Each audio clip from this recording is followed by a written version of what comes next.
રોજ શું બનાવું સાંજના જમવામાં? તો આજે આપણે બનાવીશું રીંગણ બટાકાનું શાક, ખીચડી અને ભાખરી. ચલો જોઈએ.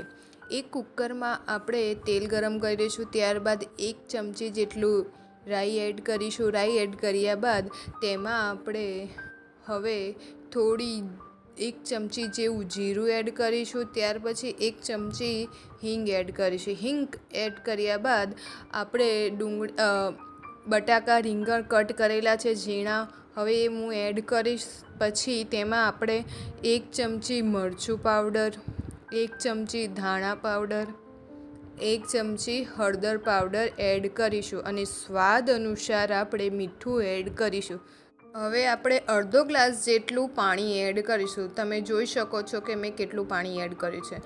હવે આપણે કુકરની સીટી 2-3 વગાડી દઈશું. ત્યાર પછી મેં ભાખરીનો લોટ બાંધી દીધો છે.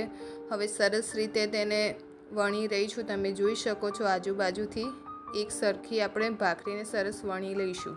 ત્યાર પછી આપણે ભાખરીને શેકી લઈશું. તમે જોઈ શકો છો કે હું કેવી રીતે પ્રેસ કરીને સરસ રીતે ભાખરી બનાવી રહી છું. આવી રીતે બ્રાઉન કલરની થાય ત્યાં સુધી તેને શેકી લેવી. મેં મગની દાળ અને ભાતને સરસ રીતે પલાળી લીધા હતા 10-15 મિનિટ સુધી. હવે મેં એ જ કુકર લીધું છે. હવે એ જ કુકરમાં મેં દાળ એડ કરી દીધી છે. સ્વાદ અનુસાર હવે હું મીઠું એડ કરીશ.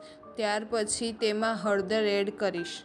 સરસ રીતે મિક્સ કરીને હવે તે કુકરનું ઢાંકણ ઢાંકી દઈશ અને 4-5 સીટી મારી લઈશ. પ્લીઝ મારી આ ચેનલને લાઇક, શેર એન્ડ સબસ્ક્રાઈબ કરજો. બાય.